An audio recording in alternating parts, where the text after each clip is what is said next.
Define कीजिए अपने आप को। सर मैं एक विद्यार्थी हूँ और समानांतर रूप से मैं एक सिविल सर्विसेज का एस्पिरेंट भी हूँ। मैंने कॉरपोरेट सेक्टर में भी कुछ समय गुजारा है और एक भारत के नागरिक के रूप में मैं खुद को एक सक्षम एस्पिरेंट के रूप में समझता हूँ, जिसे सिविल सर्विसेज का पार्ट होना चाहिए। गुड। क्या बनना चाहते हैं? सर मेरी पहली प्राथमिकता एसडीएम है। एसडीएम का लेकिन कोई पद तो मेरे ख्याल से है नहीं। Sir deputy collector sir. Deputy collector? जी सर। और डिप्टी एसपी मिला तो वो भी ले लेंगे सर। ले लेंगे? जी सर। लेकिन गोल आपका कौन सा है? सर डिप्टी कलेक्टर पहली प्राथमिकता होगी। पहली प्राथमिकता है? जी सर। तो बेहतर होता, आप तो एमआईटी से बीटेक किए हुए हैं। जी सर। उस फील्ड में एक्सेल कर सकते थे। सर मैंने 2 साल तक कोशिश की। एमआईटी से मेरा प्लेसमेंट हुआ था। आईटी सेक्टर में मैंने 2 साल गुजारा, लेकिन 2 साल काम करते वक्त मुझे ऐसा फील हुआ कि जो मेरे एकेडमिक इंटरेस्ट है वो अलाइन करते हैं सिविल सर्विसेज से। तो 2 साल काम करने के बाद मैंने रिजाइन करके इस फील्ड में। तो मजा नहीं आया वहाँ पर? जी सर। किस डिपार्टमेंट में कर रहे थे काम? सर कोडिंग, बैकएंड का जो पार्ट होता है उसमें कोडिंग करता था सर। तो डिप्टी कलेक्टर की कुछ क्वालिटीज बताइए। सर एक डिप्टी कलेक्टर कोई ईमानदार होना चाहिए और अपने जो जहाँ भी वो पोस्टेड है उसके एरिया की समझ होनी चाहिए, वहाँ के कल्चर की समझ होनी चाहिए, लोगों से एक परस्पर संवाद का एक माहौल बना रहना चाहिए। अपने जो भी जिस फील्ड का उसको जिम्मेदारी सौंपी गई है उसकी समझ होनी चाहिए, गवर्नमेंट स्कीम्स की समझ होनी चाहिए ताकि उसका इम्प्लीमेंटेशन ठीक सुचारू रूप से किया जा सके। तो ये क्वालिटीज होनी चाहिए। तो इसमें सारी क्वालिटीज आपके अंदर हैं या फिर कुछ कम है? सर कुछ है और कुछ मैं समय के साथ डेवलप करूंगा। अच्छा, और अगर डिप्टी एसपी आपको मिला पद? जी सर। तो डिप्टी एसपी के भी कार्य पता होंगे आपको, उसकी क्वालिटीज भी? जी सर। उसकी क्वालिटीज भिन्न है या यही है? सर मूलतः यही है, बस कुछ एक क्षेत्रों में जैसे कार स्पेस, जैसे लॉ एंड ऑर्डर से रिलेटेड जो भी चीजें हैं उसमें स्पेशल ट्रेनिंग की जरूरत होगी। तो कुछ मायनों में अलग होगी, लेकिन मूलतः जो क्वालिटीज है वो मोर और लेस सेम ही है। कमिश्नरेट सिस्टम में डिप्टी एसपी को क्या कहते हैं? सॉरी सर, इसके बारे में जानकारी। कमिश्नरेट सिस्टम तो पता होगा ना आपको? क्या है ये? सर कमिश्नरेट सिस्टम एक ऐसी प्रणाली है जिसमें जो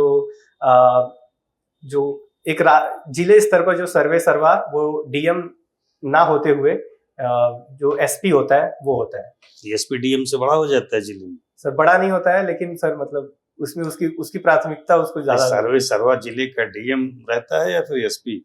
सर एसपी, जहाँ तक मेरी समझ है। एसपी सर्वा हो जाता है सर। एसपी को क्या कहेंगे कमिश्नरेट सिस्टम में? सर जानकारी नहीं इसके बारे में।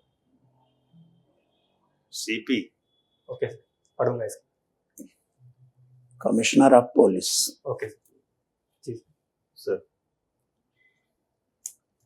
हाँ, इंजीनियरिंग के अलावा और कोई इंटरेस्ट है आपका? जी सर, साहित्य इंग्लिश लिटरेचर में है सर, क्रिकेट में है और कंटेंट क्रिएशन भी करता हूँ मैं। तो ये सर इंग्लिश लिटरेचर में क्या क्या पढ़ा, किस किस पोएट ऑथर को पढ़ा है? सर एलिजाबेथन में शेक्सपियर को पढ़ा है और मिल्टन को पढ़ा है, और इसके अलावा मेटाफिजिकल पोएट्स को भी पढ़े हैं जैसे John Donne, new classical poets को भी पढ़े हैं जैसे pope, Alexander pope, romantic poets को भी पढ़े हैं वर्ड्सवर्थ, और विक्टोरियन पोएट जैसे टेनिसन। तो ये सारी चीजें पढ़ी हुई हैं। जी सर। शेक्सपियर की कौन सी रचना आपको सबसे अच्छी लगी? सर किंग लियर मुझे बहुत अच्छी लगी सर। जी सर। क्या खास बात है किंग लियर में? सर जो सत्ता का जो दम होता है वो आपको कुछ एक ऐसे निर्णय लिवा देता है जो कि आपकी पूरी जो बुद्धि है वो एक तरह से वो अंधी हो जाती है और आप क्या कर रहे होते हैं आपको इसका अंदाजा नहीं लगता है। तो जिस तरीके से उसने अपना जो राज्य है उस तरीके का उसने बंटवारा किया, वो किसी भी तरीके से रेशनल तो नहीं था और जिसका खामियाजा भी उसको भुगतना पड़ा और अंत में उसकी मृत्यु भी हुई। तो ये हमें सिखाता है कि सत्ता जब आपको पावर मिले तो with great power comes great responsibility. Shakespeare की ज्यादातर रचनाएं ट्रेजिक हैं, जी सर। कुछ कॉमेडी भी लिखा है उसने। Yes sir. कौन सी रचना है? सर ट्वेल्थ नाइट कॉमेडी है, merchant of Venice tragic comedy उसको कह सकते हैं। रोमियो एंड जूलियट में भी कुछ एक कॉमेडिक एलिमेंट्स हैं। तो सर दोनों कुछ ट्रेजिक और कॉमेडी दोनों। ये मेजर वो ट्रेजिक जी सर लिखता है। लेटर पार्ट ऑफ उसके लाइफ में उसने ज्यादातर ट्रेजिडी। अब क्रिकेट में क्या है, आप खेलते भी हैं? जी सर, लेकिन मैं बेहतर दर्शक हूँ। जी सर। मैडम आप सवाल कुछ करें। ठीक है, क्रिकेट से ही एक सवाल। जी मैम। क्रिकेट का बेहतर दर्शक होने के लिए क्या होना चाहिए? मैम क्रिटिकल थिंकिंग होनी चाहिए। क्रिकेट में क्रिटिकल थिंकिंग कैसे? क्रिटिकल थिंकिंग मैं इसको इस तरह से परिभाषित करूंगा कि भले ही आपका कोई फेवरेट प्लेयर है, लेकिन अगर वो प्रेशर सिचुएशन में गलत निर्णय ले रहा है या गलत शॉट ले रहा है, गलत शॉट खेल रहा है, तो उसकी आप आलोचना करें। आपकी टीम कोई फेवरेट हो सकती है, आपकी फेवरेट आईपीएल टीम हो सकती है, आपकी इंडियन क्रिकेट टीम आपकी फेवरेट हो सकती है, लेकिन अगर वो अच्छा परफॉर्म ना करे तो आप खुले रूप से उसका विरोध करें और आप अपनी प्रतिक्रिया दर्ज कराएं। तो ये मैं समझता हूँ कि एक अच्छे क्रिकेट दर्शक की खूबी होती है। ओके, ठीक है। आपने मेंशन किया कि कोडिंग जी आप जान रहे हैं। ये बताइए, प्रॉम्प्ट्स राइटिंग के लिए जी अगर एआई टूल आप यूज कर रहे हैं, एआई चैटबॉट यूज कर रहे हैं, जी परप्लेक्सिटी हो गया, चैट जीपीटी हो गया या फिर कोई और, जी अच्छा प्रॉम्प्ट्स कैसे लिखें? एक समझिए कि मैं एक ले पर्सन हूँ, जी मैम। मुझे कोई आइडिया नहीं है इनके बारे में कि प्रॉम्प्ट्स कैसे देते हैं, जी और मुझे ये रूम है, इसके डेकोरेशन के लिए प्रॉम्प्ट्स लिखना है।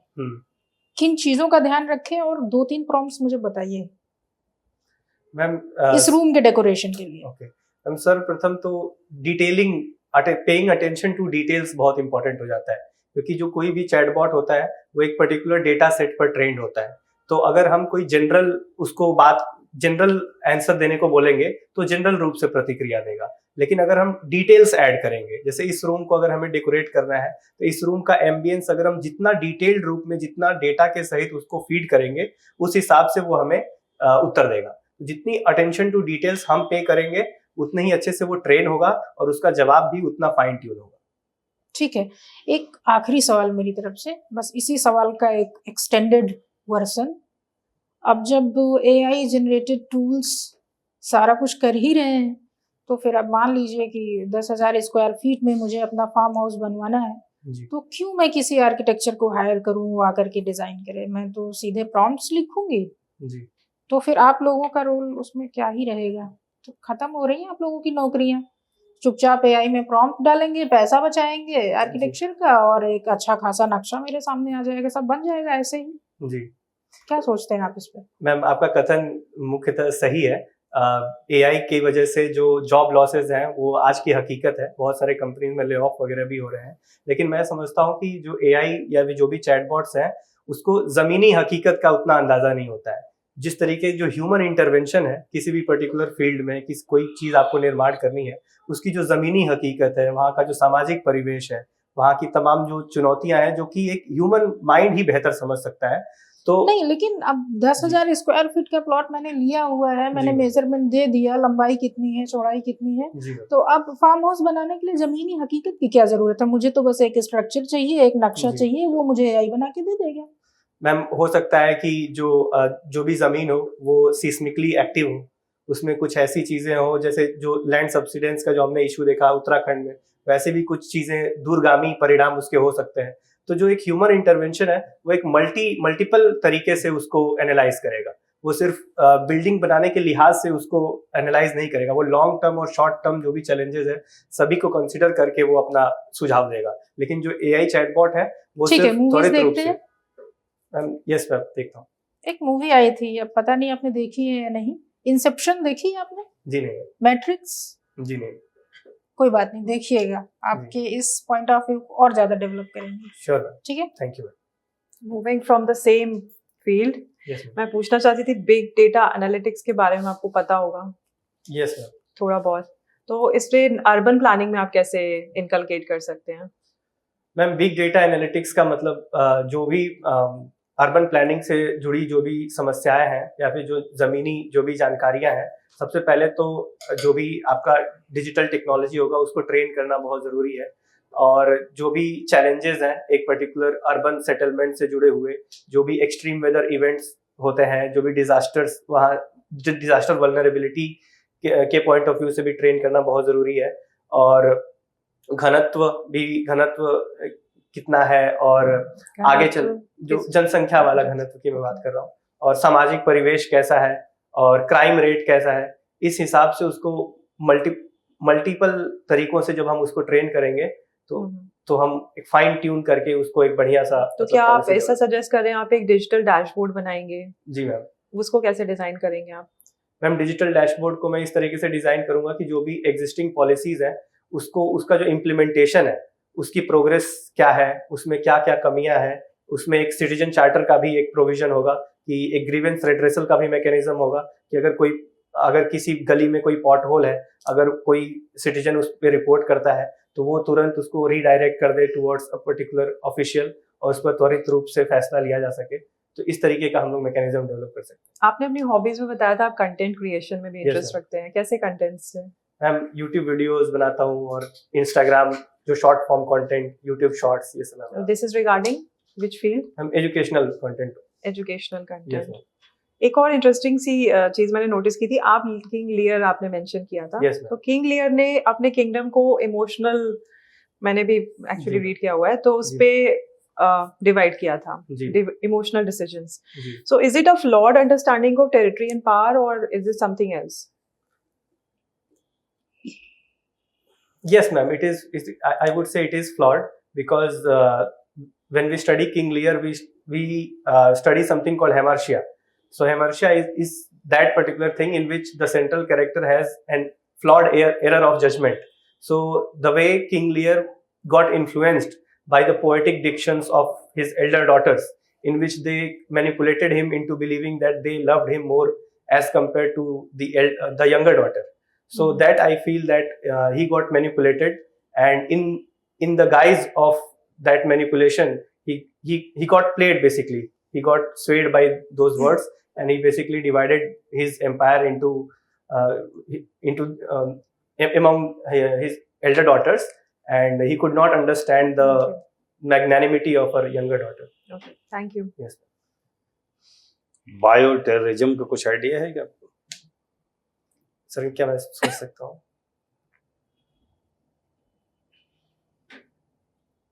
यस सर, आइडिया बताइए। सर बायो टेररिज्म को मैं इस तरीके से देखता हूँ, जैसे कोई पर्टिकुलर जेनेटिकली मॉडिफाइड ऑर्गेनिज्म किसी इंटरनेशनल टेरिटरी से और इंडिया में इंट्रोड्यूस किया जाता है इन्वेजिव स्पीसीज के तरह, तो वो यहाँ के फ्लोरा, फोना और जो भी बायोलॉजिकल बैलेंस है उसको डिसरप्ट कर सकता है। तो इसको बायो टेररिज्म के रूप में देखा जा सकता है। कोई एग्जाम्पल, कोई घटना इंडिया में घटी? सॉरी सर, इसके बारे में जानकारी? अभी रिसेंटली हैदराबाद में। अच्छा, पढ़ूंगा सर। हाँ, एक पकड़ा गया है। ओके। राइसिन केमिकल को, ओके सर। उसे डैमेज कर रहा था बायोलॉजिकल सेल को। जी सर, पढ़ूंगा। SIR पढ़ा होगा आपने? जी सर। तो उसके पक्ष और विपक्ष में कुछ बिंदु बता दीजिए। SIR एक ऐसी प्रक्रिया, सर क्या मैं थोड़ा सोच सकता हूँ? सोचिए।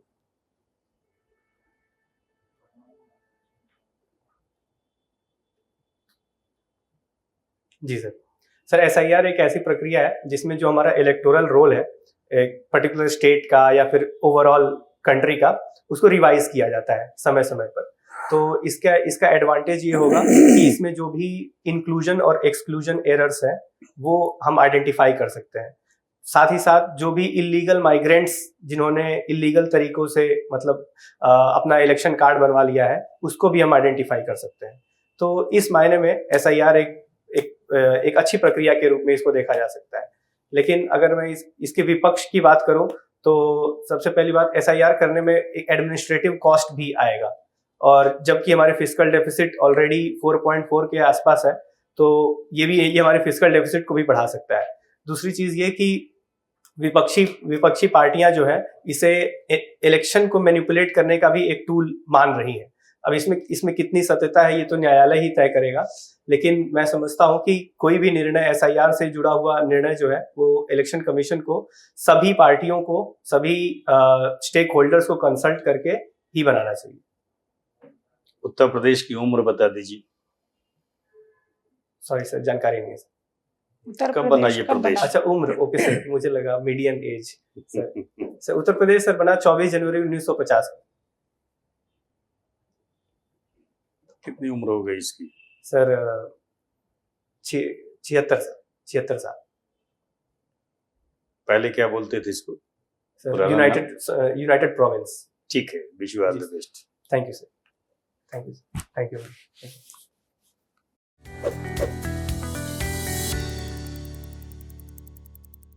क्या लगा, कैसा रहा इंटरव्यू आपका? सर अभी इम्प्रूवमेंट का स्कोप बहुत ज्यादा है। कितना अंक देंगे अपने आप को? सर 50-55 के आसपास। ना, बस तो अच्छा मुझे- दिया इंटरव्यू आपने। हम सबकी राय है बोर्ड में कि काफी प्रॉमिसिंग कैंडिडेट हैं आप। Thank you sir. 65 to 70, okay sir. लेकिन ओवर कॉन्फिडेंट नहीं होना है। जी 70 प्लस के लिए काम करना है आपको। जी सर। इंटरव्यू आपका है 19 फरवरी को, जी सर। तो अभी थोड़ा उस पर न्यूज़पेपर वगैरह देखिए। जैसे लास्ट में जो हमने जी करंट के कुछ क्वेश्चंस पूछे तो उसमें आपको सोचने की जरूरत पड़ी। जी सर। बाकी और तमाम प्रश्नों का उत्तर आपने बहुत आराम से दिया। जी सर। तो ये जो नेशनल इंटरनेशनल इश्यूज, इसमें बहुत पढ़ने की क्या जरूरत है? जी या तो आपने पढ़ा नहीं, जरूरत है पढ़ा नहीं है आपने, जी सर। तो न्यूज़पेपर वगैरह नहीं पढ़ रहे हैं हमको लगता है। सर यस सर, रेगुलरली तो नहीं पढ़ता। न्यूज़पेपर ही पढ़िए। जी सर। ये जो बर्निंग इश्यूज, इस पे सवाल तो बनते हैं ना। जी सर। बाकी बीच में थोड़ा आप कैजुअल जैसे हो रहे थे, कैसा मतलब? अच्छा बोल रहे थे, उसकी जगह जी बोलना चाहिए आपको। अच्छा पढ़ूंगा, अच्छा देखूंगा। अच्छा अच्छा। जी सर Again. देखूंगा, जी अच्छा मैम देखूंगा। इसको जी बोलिए। जी वो आदत में होगा असल में। आदत में ही है। तो अगर ये सब शब्द न लिखे तो अच्छा है, कम से कम 75 तक पहुंचना है ना आपको, मैक्सिमम मार्क्स तो मिले। जी सर। बाकी जैसे आप अभिवादन करते हैं, सभी को अलग अलग करने की जरूरत नहीं है। अच्छा। बोर्ड को एक बार में ग्रीट करिए। Okay sir. मैडम है तो एक बार चलिए उनको अलग से कर लीजिए। ऐसे जाते समय थैंक यू बोल करके एक बार में आप चले जाइए। ठीक है। बाकी आपका सब कुछ ठीक है, कॉन्फिडेंस लेवल अच्छा है, लीडरशिप क्वालिटी आप में है, कन्विंसिंग कैपेसिटी आपके अंदर है, जी कॉन्फिडेंस अच्छा है, अप्रोच आपका पॉजिटिव है। जी सर। ये पर्सनालिटी के जितने ट्रेट्स हैं वो आप में हैं। जी तो बस ओवर कॉन्फिडेंट नहीं होना है, ब्रशअप करते रहिए अपने आप को, जी अच्छा करेंगे, कोई अच्छा पद आपको मिलेगा। जी सर। ऐसा मतलब फीलिंग आती है मेंस में कम न रह गया हो, तो उतना कॉन्फिडेंट नहीं आ पाता तो है। मेंस में अगर अच्छा हुआ होगा तब तो डिप्टी कलेक्टर बन ही जाएंगे। जी वही। You are a promising candidate. हाँ, thank you. Best wishes, do well. ठीक है, wish you all the best. Thank you.